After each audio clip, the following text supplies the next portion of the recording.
नमस्कार, मी अनुजा देशपांडे. साप्ताहिक जनमंगल तर्फे आदरणीय कवी ग्रेस म्हणजेच माणिक घोरघाटे यांची जयंती साजरी करण्यात येत आहे.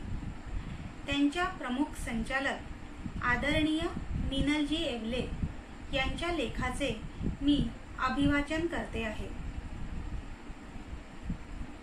या व्याकुळ संध्या समयी पान पान सोडती सहिष्णू वृक्ष येथले, चक्र ओंजळी तलेच वर्तुळात नांदले, ऐकतो कुठेतरी तमाम झाकली घरे, दिशा दिशात गात हा फकीर एकटा फिरे.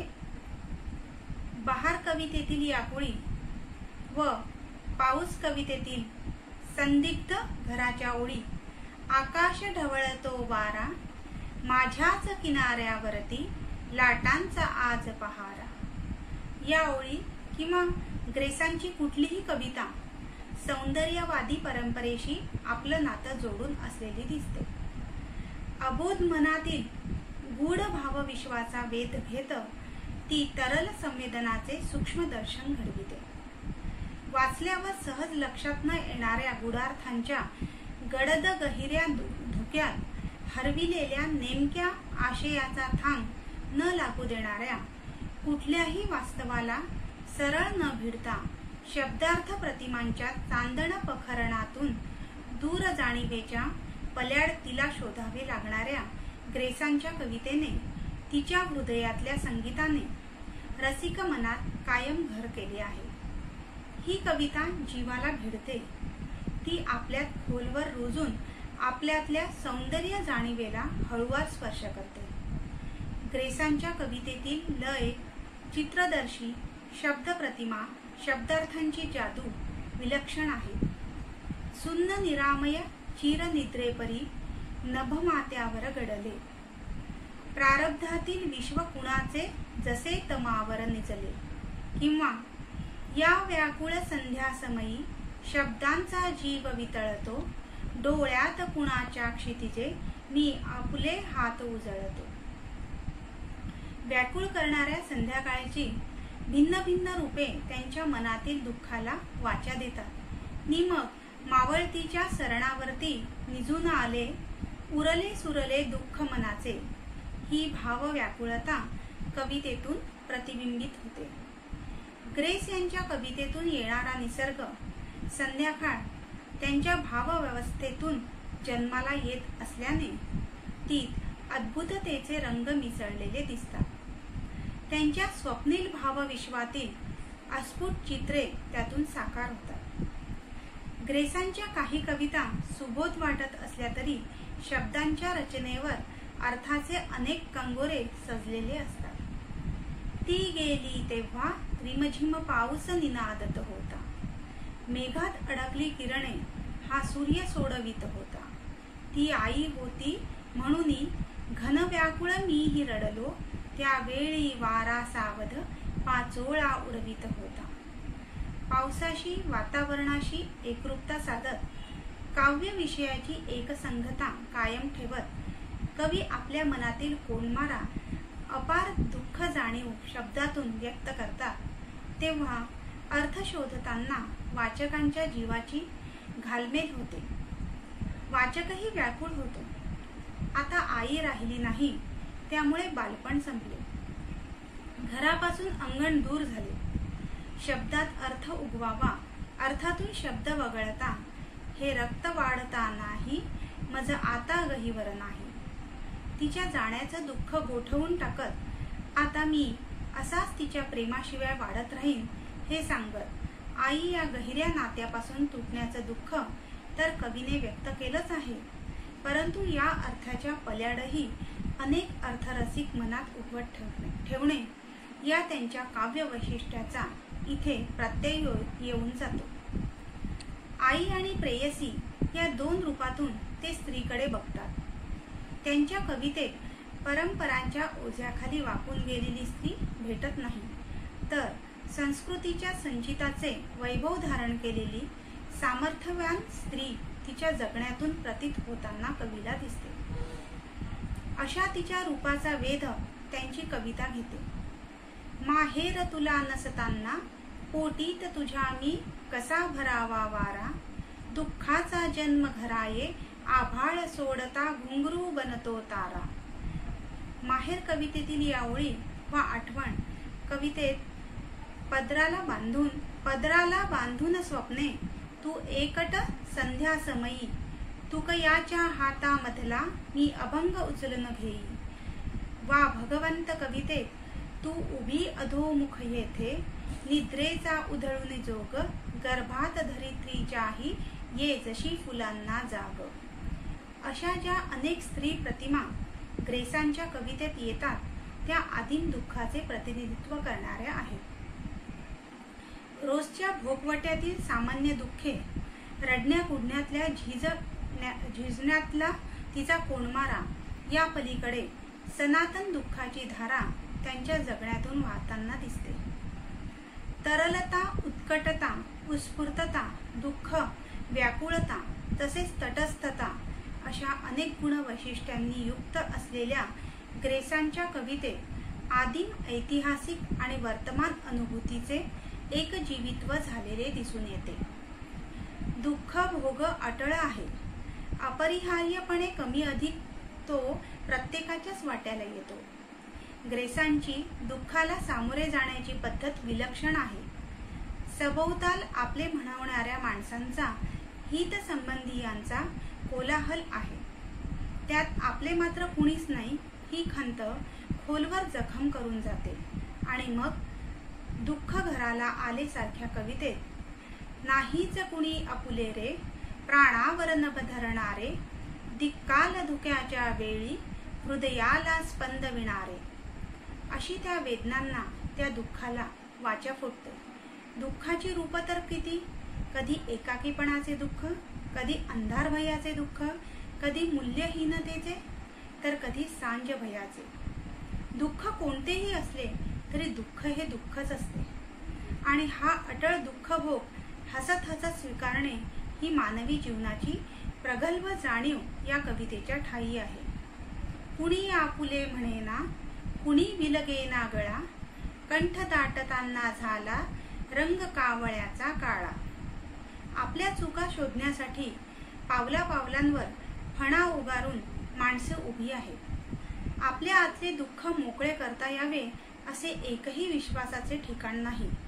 तुमच्या चुका पोटात घालणारं, प्राणावर नभ धरणारं नाहीच भेटायचं कुणी. त्यामुळे वाट्याला आलेलं जगणं हसत हसत स्वीकारायचं. रोज क्षणाक्षणाने मरणाऱ्या जीवनातील काही चुकार सृजनांचे क्षण निसटण्यापूर्वीच हाती धरायचं. अंतर्मुखता हा ग्रेसांचा स्वभाव होता. ग्रेसांच्या एकूण 631 कविता, त्यांच्या संध्याकाळच्या कविता, सन 1937 राजपुत्र आणि डार्लिंग, सन 1974 चंद्रमाधवीचे प्रदेश, सन 1977 सांध्य पर्वातील वैष्णवी, सन 1995 सांज भयाच्या साजणी, सन 2006 बाई जोगिया पुरुष, सन 2013 अशा एकूण 6 काव्यसंग्रहात समाविष्ट आहेत. त्यांचे चर्च बेल 1974, मितवा 1987, संध्यामग्न पुरुषांची लक्षणे 2000, मृगजळाचे बांधकाम सन 2003, वाऱ्याने हलते रान सन 2008, कावळे उडाले स्वामी सन 2010, ओल्या वेळूची बासरी सन 2012 असे एकूण 7 ललितबंधाचे संग्रह प्रसिद्ध झाले. अनेक पुरस्काराने त्यांच्या साहित्याला सन्मानित करण्यात आले. विदर्भ साहित्य संघाने जीवनव्रती पुरस्कार देऊन त्यांना गौरविले. वाऱ्याने हलते रान या संग्रहासाठी त्यांना साहित्य अकादमी पुरस्कार मिळाला. त्यांच्या वाऱ्याने हलत रान या संग्रहातील सर्व ललितबंध कधी पुराणकथांच्या, कधी दंतकथांच्या, कधी लोककथांच्या, कधी परिकथांच्या, कधी स्त्रीत्वाच्या आलंबन विभावाच्या, तर कधी स्मरणकथांच्या किंवा अगदी प्रहर ऋतूच्याही अनुषंगाने निर्मिती व निर्मिती प्रक्रियेचा विविध घटनांचा भेद घेताना दिसतात. चर्चबेलमधील ललितबंध आत्मपर आशय असलेले आणि तरीही भावमधुर काव्याची प्रचिती आणून देणारे आहे. ग्रेसांचे ललित लेखनही त्यांच्या कविते इतकेच लोभस, उत्कट आणि सौंदर्यपूर्ण आहे. ग्रेसांची कविता वाचताक्षणी उलगडावी इतकी ती सहज सोपी नाहीच. त्यांच्या अनेक कविता वाचकाला गूढ प्रदेशात घेऊन जातात. ती दुर्बोध असल्याचे आरोपही या कवितांवर झालेले आहेत. खरंच ग्रेसांच्या कवितेचा अर्थ समजून घेताना वाचकांची निश्चितच दमछाक होते. या कवितांची निर्मिती स्वप्न आणि कल्पना, जाणीव आणि नेणीव या पातळीवरची असल्याने अद्भुतता आणि गूढता त्यात ओघाने आलेली आहे.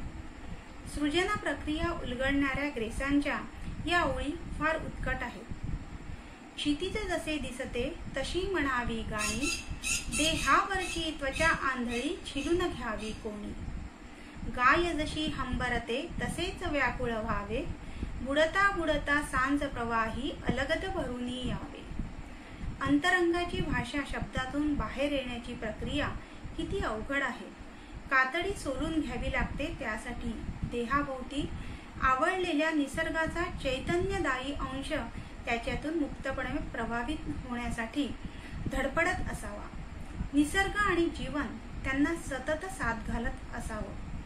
त्यातूनच त्यांच्या कवितांची सुरेख वीणा गुंफल्या गेली.